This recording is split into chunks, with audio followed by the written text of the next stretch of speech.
ruang supaya orang bisa buang air kecil dalam posisi jongkok. Perhatikan cara jongkoknya. Perhatikan cara jongkoknya. Perhatikan, sengaja ini saya tarik biar kelihatan kakinya. Perhatikan cara jongkoknya. Jadi kalau kita baca kitab Kifayatul Akhyar sampai cara jongkok diajarin.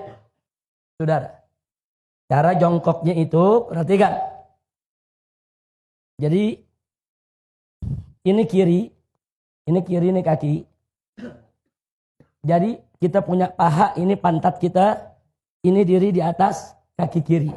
Ini tegakkan. Begini cara buang air kecil. Seperti ini. Nah, karena kalau Anda lakukan seperti ini, insya Allah buang air kecilnya tiris.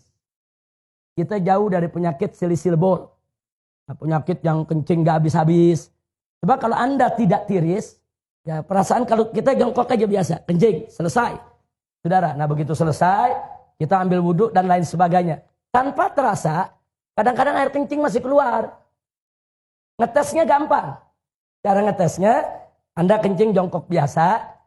Nah, setelah jongkok biasa selesai, Anda cebok, istinja, Anda keringkan, Anda taruh kapas. Tes saja atau taruh tisu. Nah, taruh tisu, Anda pakai celana dalam, taruh tisu, tutup aja sama tisu. Habis itu Anda wudhu, apa segala macam, Anda mau sholat. Buka lagi, lihat tisunya. Ada tetesan air keluar lagi. Itu kalau kita mau ngetes, bener gak ini keluar lagi? Jadi kalau orang yang buang air kecilnya tidak tiris, akan keluar lagi. Nah maka itu supaya tidak keluar lagi, perhatikan, ini seperti ini akan tiris. Seperti ini. Nah, setelah seperti ini buang air kecil, kita bungkukan sedikit. Kita bungkukan sedikit. Nah, boleh sekali-sekali kalau masih berasa ada, kita tukar posisi. Nah, sekarang kita di kanan, kiri yang tegak. Tapi ini bukan posisi utama, bukan. Posisi utama yang tadi. Posisi utama yang tadi. Ini cuma untuk menggoyang kita punya kantung kencing. Supaya kantung kencing kita ini kegoyang. Digoyang begini, balik lagi. Tapi ini yang utama. Ini kalau begini kita kencing, insya Allah tiris. Tidak akan tersisa lagi. Kira-kira jelas tidak? Ditambah lagi dengan jari kita tekan bagian bawah sebelum bagian dubur di bawah ada. Kalau kita tekan keluar lagi itu. Keluar lagi itu cairan. Tekan sedikit. Yang ketiga, istibra. Apa istibra? Dehem. Dehemnya bukan dehem dengan tenggorokan. Bukan dehem dengan suara dada. Dehem dengan perut. Perut. Jangan pakai dada. Enggak. Coba lihat, ada bedanya enggak dengan dada sama dengan perut? Beda. Coba pakai perut. Gimana dehem? Perut kita tekan. 3-4 kali. Nah, itu klepnya terbuka. Kita dehem, klepnya terbuka, dia akan tiris air kencingnya. Kira-kira jelas? Habis itu baru kita istinja. Jadi Islam ini indah. Sampai cara kencing diajarin. Dalam Islam ya ikhwan. Dan ternyata para dokter mengakui. Para dokter itu mengakui. Ternyata betul memang posisi itu membuat bukan hanya kantong kencing. Membuat ginjal kita di posisi yang benar untuk membuang daripada air seninya. Jadi posisi ginjal nih, saudara memang seperti ini.